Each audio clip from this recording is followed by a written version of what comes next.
ಈಗ ನೋಡಿ ಕ್ವಶನ್ನು the following data relate to the marks obtained by 11 students in 2 tests. Second test is after intense coaching. Do the data indicate that students have benefited by coaching?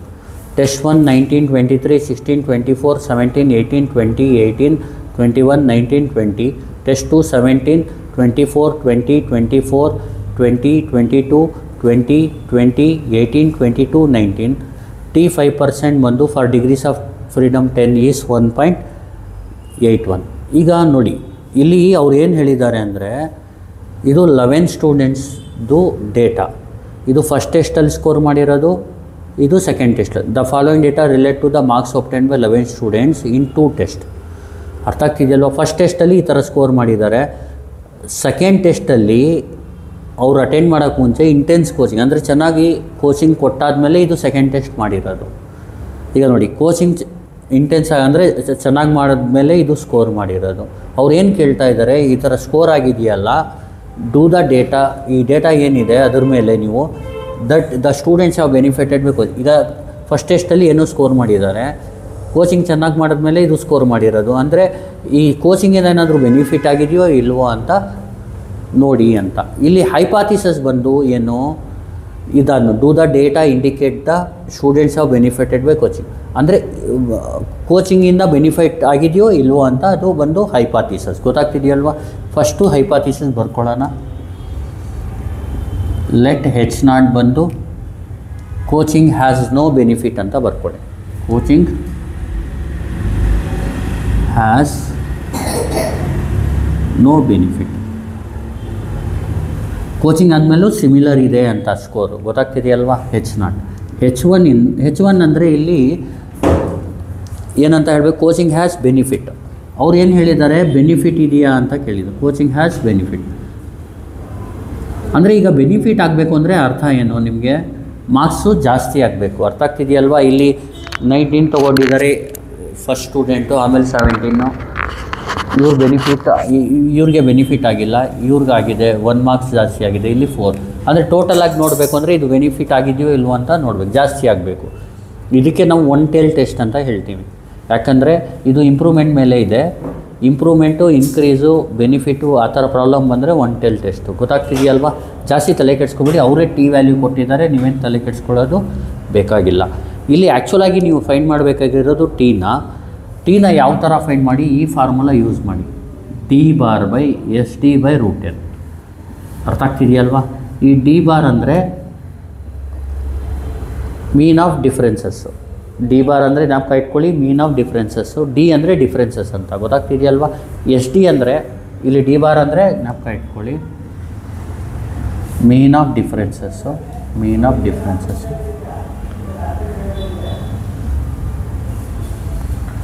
ಆಮೇಲೆ SD ಬಂದು standard deviation of differences. Standard deviations of differences. ಇಲ್ಲಿ differences ಅಂದರೆ ಏನು ಗೊತ್ತಾ, ಇದು test 2ದು marks minus test 1ದು marks, ಆ ಥರ. ಗೊತ್ತಾಗ್ತಿದೆಯಲ್ವಾ? ಇಲ್ಲಿ ಏನಿದೆ ಡಿಫ್ರೆನ್ಸು, 17 - 19 ಅಂದರೆ -2, 24 - 23 ಅಂದರೆ 1, 20 - 16 ಅಂದರೆ 4, 24 - 24 ಅಂದರೆ 0, 20 - 17 ಅಂದರೆ 3, 22 - 18 ಅಂದರೆ 4, 20 - 20 ಅಂದರೆ 0, 20 - 18 ಅಂದರೆ 2, 18 - 21 ಅಂದರೆ -3, 22 - 19 ಅಂದರೆ 3, 19 - 20 ಅಂದರೆ -1. ಇದು ರಫ್ ವರ್ಕು ಬರೀಕ್ಕೆ ಹೋಗಬೇಡಿ. ಅರ್ಥ ಆಗ್ತಿದೆಯಲ್ವ? ಫಸ್ಟ್ ಏನು ಮಾಡೋಣ, D ಬಾರ್ ಮಾಡೋಣ. D ಬಾರ್ಗೆ ಫಾರ್ಮುಲಾ ಸಮ್ ಆಫ್ ದ ಇದಕ್ಕೆ ಡಿಫ್ರೆನ್ಸಸ್ ಅಂದ್ಕೊಳ್ಳಿ, DI ಅಂದ್ಕೊಳ್ಳಿ. ಅರ್ಥ ಆಗ್ತಿದೆಯಲ್ವಾ? Sum of differences divided by N. ಅರ್ಥ ಆಗ್ತಿದೆಯಲ್ವಾ? ಇಲ್ಲಿ ಫಸ್ಟು -2 ಪ್ಲಸ್ ಆಮೇಲೆ 1 plus 4 plus 0 plus 3 plus 4 plus 0 plus 2 plus -3 plus 3 plus -1 whole divided by ಇಲ್ಲಿ N ಎಷ್ಟಿದೆ 11. ಗೊತ್ತಾಗ್ತಿದೆಯಲ್ವಾ? ಈಗೇನು ಮಾಡಬೇಕು, ಇದನ್ನ ಡಿ ಬಾರ್ನ ಫೈಂಡ್ ಮಾಡಬೇಕು. ಡಿ ಬಾರ್ ಫೈಂಡ್ ಮಾಡೋಕ್ಕೆ ಮತ್ತು ಎಸ್ ಡಿನ ಫೈಂಡ್ ಮಾಡೋಕ್ಕೆ ಏನು ಮಾಡಿ, ಕ್ಯಾಲ್ಸಿಲಿ ಟೈಪ್ ಮಾಡ್ಕೊಳ್ಳಿ. ಇದನ್ನ ಡಿ ಐನ ಟೈಪ್ ಮಾಡ್ಕೊಳ್ಳಿ. ಯಾವುದನ್ನ ಟೈಪ್ ಮಾಡ್ಕೋಬೇಕು? ಡಿ ಐನ ಟೈಪ್ ಮಾಡ್ಕೊಳ್ಳಿ. ನೋಡಿ, ಮೋಡು 3 ಸ್ಟಾರ್ಟು, ಅದರಲ್ಲಿ 1 ಹೊಡೀರಿ. ಡಿ ಐನ -2 1 4 0 3 4 0 2 -3 3 -1. A C ಹೊಡೀರಿ. ಶಿಫ್ಟು 1, ಇದರಲ್ಲಿ 4 ವೇರಿಯನ್ಸು, ಅದರಲ್ಲಿ ಎಕ್ಸ್ ಬಾರ್ ಅಂದರೆ 2 ಈಕ್ವಲ್. ಆನ್ಸರ್ ಏನು? 1. ಇಲ್ಲಿ ಡಿ ಬಾರ್ ಅಂದರೆ 1 ಆಗುತ್ತೆ. ನೆಕ್ಸ್ಟು ಎಸ್ ಡಿ ಸ್ಕ್ವೇರ್ ಮಾಡಬೇಕು. ಏನು ಮಾಡಬೇಕು?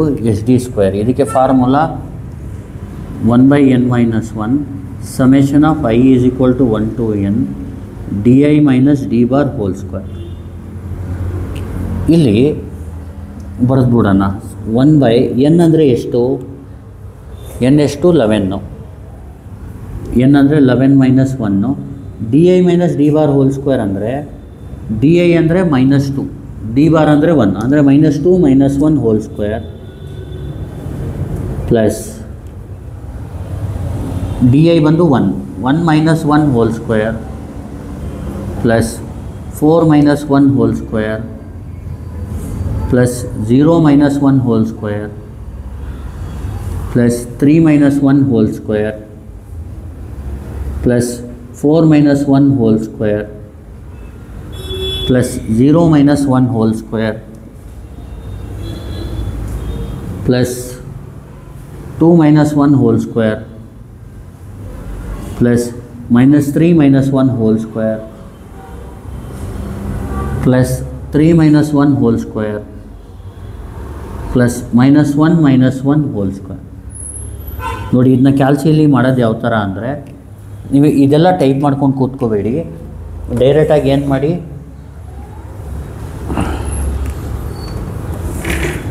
ನೋಡಿ ಎ ಸಿ ಹೊಡೆದ್ಬಿಟ್ಟು ಶಿಫ್ಟು 1 4 ಅದರಲ್ಲಿ 4 ಸ್ಕ್ವೇರ್ ಹೊಡೀರಿ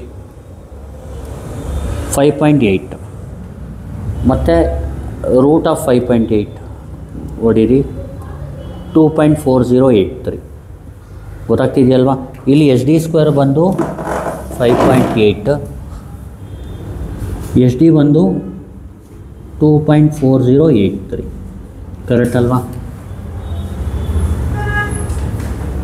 ಈಗ ನೋಡಿ, ಇಷ್ಟಾಯಿತು. ಏನಾಯಿತು? ಸ್ಟ್ಯಾಂಡರ್ಡ್ ಡಿವಿಯೇಷನ್ ಆಫ್ ಡಿಫ್ರೆನ್ಸಸ್ ಆಯಿತು ಮತ್ತು ಮೀನ್ ಆಫ್ ಡಿಫ್ರೆನ್ಸಸ್ ಆಯಿತು. ಈಗ ನೆಕ್ಸ್ಟ್ ಏನು ಫೈಂಡ್ ಮಾಡಬೇಕು? ಟೀನ ಫೈಂಡ್ ಮಾಡಬೇಕು. ಈಗ ನೋಡಿ, ಟಿ ವ್ಯಾಲ್ಯೂ ಬಂದು D bar divided by S D by √n. T is equal to what is D bar? D bar ಎಷ್ಟು? 1 ಡಿವೈಡೆಡ್ ಬೈ ಎಸ್ ಡಿ ಏನು? 2.4083 divided by root of n ಅಂದರೆ root of 11. ಅರ್ಥ ಆಗ್ತಿದೆಯಲ್ವಾ? ಇಲ್ಲಿ ಕ್ಯಾಲ್ಸಿಯಲ್ಲಿ type ಮಾಡ್ಕೊಳ್ಳಿ. ಇದನ್ನ 1/ clear ಮಾಡ್ಕೊಳ್ಳಿ. Shift 9 3 = 1/2.4083 divided by √11 1.3772. ಅರ್ಥ ಆಗ್ತಿದೆಯಲ್ವಾ? ಈಗ ನೋಡಿ, 1.38 ಬೇಕಾದರೂ ಬರ್ಕೋಬೋದು. 1.3772 ಇದು ನೋಡಿ, ಇದು ಗಿವನ್ಗಿಂತ ಏನಿದೆ? ಕಡಿಮೆ ಇದೆ. ಈ 1.81 ಕಡಿಮೆ ಇದೆ. ಅರ್ಥ ಆಗ್ತಿದೆಯಲ್ವ? ಅಂದರೆ therefore thus the null hypothesis is accepted ಅಂತ ಹೇಳಬೇಕು. Thus the null hypothesis is accepted ಅಥವಾ ಫೇಲ್ ಟು ರಿಜೆಕ್ಟ್ ಅಂತ ಹೇಳಬೇಕು. ಅಕ್ಸೆಪ್ಟ್ ಅಂದ್ರೇನು? ಫೇಲ್ ಟು ರಿಜೆಕ್ಟ್ ಅಂತ. At 5% level of significance. ಇಲ್ಲಿ ನೀವೇನಂತ ಹೇಳ್ಬೋದು, ಇಲ್ಲಿ ಇದು ಅಕ್ಸೆಪ್ಟೆಡ್ ಅಂದರೆ ಅರ್ಥ ಏನು, ಕೋಚಿಂಗ್ ಹ್ಯಾಸ್ ನೋ ಬೆನಿಫಿಟ್ ಅಂದರೆ ಅರ್ಥ ಏನು,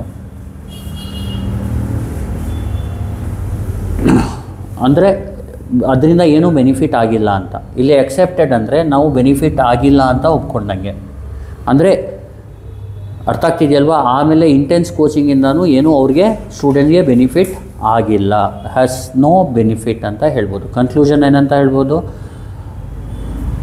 coaching has no significant benefit, ಗೊತ್ತಾಗ್ತಿದೆಯಲ್ಲ, ಆಫ್ಟರ್ ಇಂಟೆನ್ಸ್ ಕೋಚಿಂಗ್ ಅಂತ ಹೇಳ್ಬಿಡಿ ಬೇಕಿದ್ರೆ ಕನ್ಕ್ಲೂಡ್, ಇಷ್ಟೇ ಸಾಕು. ಅಥವಾ ಇಲ್ಲಿ thus the null hypothesis is fail to reject ಅಂತ ಹೇಳಿ, ಅರ್ಥ ಆಗ್ತಿದೆಯಲ್ವಾ. ಇಲ್ಲಿ ಏನು ಮಾಡಿ, mean of difference mu D is equal to 0, ಇದು ಮ್ಯೂ ಡಿ ಗ್ರೇಟರ್ ದ್ಯಾನ್ 0 ಅಂತ ಬರ್ಕೊಳ್ಳಿ. ಯಾಕಂದ್ರೆ 1 ಟೆಸ್ಟ್ ಇರೋದ್ರಿಂದ ಗ್ರೇಟರ್ ಅಥವಾ ಲೆಸ್ಸರ್ ಬರಿಬೇಕು. ಇಲ್ಲಿ ಬೆನಿಫಿಟ್ ಆಗಬೇಕು ಅಂದರೆ ಡಿಫ್ರೆನ್ಸ್ ಏನಿರಬೇಕು, ಮೀನ್ ಆಫ್ ಡಿಫ್ರೆನ್ಸು ಗ್ರೇಟರ್ ಇರಬೇಕು, ಗೊತ್ತಾಗ್ತಿದೆಯಲ್ವಾ. ಇದು ಮೀನ್ ಆಫ್ ಡಿಫ್ರೆನ್ಸ್ 0 ಇದ್ದರೆ ಅದು ಏನದು 0 ರಿಲೇಟೆಡ್ ಇದ್ದರೆ ನೋ ಬೆನಿಫಿಟ್ ಅಂತ. ಈಗ ನೋಡಿ, ಮೀನ್ ಆಫ್ ಡಿಫ್ರೆನ್ಸ್ 0 ಇದೆ, ಅರ್ಥ ಆಗ್ತಿದೆಯಲ್ವಾ. 0 ಅಂದ್ಕೊಂಡು ನಾವು ಮಾಡಿದಾಗ ಅದು ಟಿ ವ್ಯಾಲ್ಯೂ ಏನು ಬಂದಿದೆ, 1.3772 ಬಂದಿದೆ ಫಾರ್ ದೀಸ್ ಡೇಟಾ. ಈ ವ್ಯಾಲ್ಯೂ ಇದಕ್ಕಿಂತ ಕಡಿಮೆ ಇರೋದರಿಂದ ಗಿವನ್ ವ್ಯಾಲ್ಯೂಗಿಂತ ಕೋಚಿಂಗ್ ಹ್ಯಾಸ್ ನೋ ಬೆನಿಫಿಟ್, ಅಂದರೆ ಕೋಚಿಂಗಿಂದ ಏನು ಬೆನಿಫಿಟ್ ಸ್ಟೂಡೆಂಟ್ಸ್ಗೆ ಆಗಿಲ್ಲ ಅಂತ. ಅರ್ಥ ಆಗ್ತಿದೆಯಲ್ವಾ. ಈಗ ನೋಡಿ, ಇದು ಕೊಟ್ಟಿರೋದು ಇವರು 1 ಟೆಲ್ ಟೆಸ್ಟು, ಇದರಲ್ಲಿ ತೋರಿಸ್ತೀನಿ ನೋಡಿ. ಈಗ ನೋಡಿ, ಇದು ಟೇಬಲ್ ಈ ಥರ ಇರುತ್ತೆ. ಈಗ ನೋಡಿ table critical values of students T distribution ಅಂತ. ಇಲ್ಲಿ level of significance for 1 tell test ಅಂತ ಇದೆ, ಕೆಳಗಡೆ level of significance for 2 tell test ಅಂತ ಇದೆ. ಇಲ್ಲಿ ನೋಡಿ, ಇದು ಒಂದು ಡಿಗ್ರೀಸ್ ಆಫ್ ಫ್ರೀಡಮು. ಇದೆಯಲ್ಲ ಈ ವ್ಯಾಲ್ಯೂಸು, ಇದು 5%, ಇದು 10%, ಇದು 25% ಆ ಥರ, ಗೊತ್ತಾಗ್ತಿದೆಯಲ್ವಾ. ಇದು 2.5%, ಇದು 1%, ಅರ್ಥ ಆಗ್ತಿದೆಯಲ್ವಾ. ಇದು 0.5% ಆ ಥರ, 0.05%, ಜಾಸ್ತಿ ತಲೆಗೆಡಿಸ್ಕೋಬೇಡಿ. ಇಲ್ಲಿ 5% ಅಂದರೆ ಇದು 1 ಟೆಲ್ ಟೆಸ್ಟ್, ಅದೇ 2 ಟೆಲ್ ಟೆಸ್ಟಲ್ಲಿ 5% ಅಂದರೆ ಇದು 0.05ಗೆ 5% ಅನ್ನೋದು. 0.05 ಇದೆಯಲ್ಲ, ಇಲ್ಲಿ ಡಿಗ್ರೀಸ್ ಆಫ್ ಫ್ರೀಡಮ್ ಎಷ್ಟು, 10 ಮತ್ತು 0.05ಗೆ ನೋಡಿ 1.812, ಅವರು 1.81 ಅಂತ ಕೊಟ್ಟಿದ್ದಾರೆ, ಗೊತ್ತಾಗ್ತಿದೆಯಲ್ವಾ. ಬಂದಿರೋದು ಈ ಥರ, ಅರ್ಥ ಆಯ್ತಲ್ವ. ಇದು ನಿಮ್ಗೇನಾದರೂ ಅವ್ರು ಕೊಟ್ಟಾಗ ಇದು 1 ಟೆಲ್ ಟೆಸ್ಟು 2 ಟೆಲ್ ಟೆಸ್ಟ್ ಗೊತ್ತಾಗಲಿಲ್ಲ ಅಂದರೆ ಇಲ್ಲಿ ವ್ಯಾಲ್ಯೂ ಕೊಟ್ಟಿರ್ತಾರೆ ನೋಡಿ, 1.81 5%ಗೆ ಅಂತ. ಅದು 1.81 ಎಲ್ಲಿ ಬರುತ್ತೆ ನೋಡಿ, ನಿಮ್ಗೆ ಹೇಳ್ತಾ ಇರೋದು. ಇಲ್ಲಿ 1.81 ಬರಲ್ಲ, 1.81 ಎಲ್ಲಿದೆ ನೋಡಿ. ಇಲ್ಲಿ 1.81 ಬರ್ತಾ ಇಲ್ಲ ನೋಡಿ. 1.81 ಎಲ್ಲಿರೋದು, ಇಲ್ಲಿ ನೋಡಿ 1.812, ಗೊತ್ತಾಗ್ತಿದೆಯಲ್ವಾ. ಅದಕ್ಕೆ ಇದು ಒಂದು ಮೇಲ್ಗಡೆದಕ್ಕೆ ಇದು ಬಂದು 10%, ಇದು 5%, ಅರ್ಥ ಆಗ್ತಿದೆಯಲ್ವ. 5%ಗೆ 1 ಟೆಲ್ ಟೆಸ್ಟ್ ಅಂತ ಗೊತ್ತಾಗುತ್ತೆ ನಿಮಗೆ, ಗೊತ್ತಾಗ್ತಿದೆಯಲ್ವಾ. ಇದು 10% 2 ಟೆಲ್ ಟೆಸ್ಟಲ್ಲಿ, 5% 1 ಟೆಲ್ ಟೆಸ್ಟಲ್ಲಿ, ಗೊತ್ತಾಗ್ತಿದೆಯಲ್ವಾ. ಇನ್ನೊಂದು ಸತಿ ಹೇಳ್ಬಿಡ್ತೀನಿ ನೋಡಿ. The following data relate to the marks obtained by 11 students in 2 tests. Second test is after intense coaching. Do the data indicate the students have benefited by coaching? Test 1 19, 23, 16, 24, 17, 18, 20, 18, 21, 19, 20. Test 2 17, 24, 20, 24, 20 ಈ ಥರ ಇದೆ. ನಾವೇನು ಮಾಡಬೇಕಿಲ್ಲಿ, H0 ಬಂದು coaching has no benefit, mean of differences ಬಂದು 0. H1 coaching has benefit, mean of differences greater than 0 ಅಂತ ತೊಗೋಬೇಕು. First ಏನು ಮಾಡಬೇಕು, ಡಿಫ್ರೆನ್ಸಸ್ನ ಬರ್ಕೊಳ್ಳಿ ರಫ್ ಆಗಿ ಪೆನ್ಸಿಲಲ್ಲಿ. ಇದು 17 - 19 ಅಂದರೆ -2, ಇದು 1, ಇದು 4, 0, 3, 4, 0, ಇದು ಮೈನಸ್ ಇದು ಮಾಡಿದ್ರೆ ನಿಮಗೆ ಸಿಗುತ್ತೆ. ಡಿ ಬಾರ್ನ ಫೈಂಡ್ ಮಾಡಿ, ಅಂದರೆ ಮೀನ್ ಆಫ್ ಡಿಫ್ರೆನ್ಸಸ್ನ ಫೈಂಡ್ ಮಾಡಿ.